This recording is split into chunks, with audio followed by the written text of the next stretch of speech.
চেপে নিচে নামাবেন এই মিডল পর্যন্ত। হ্যাঁ করছি এরকম করে করছি। এটা আবার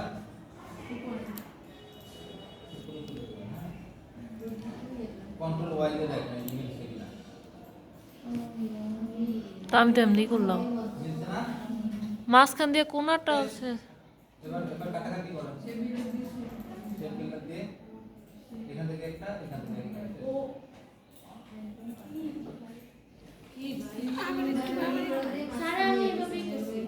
মানে এইভাবে করছি কিন্তু মাঝখান দিয়ে একটা কোনা থাইকা যায়।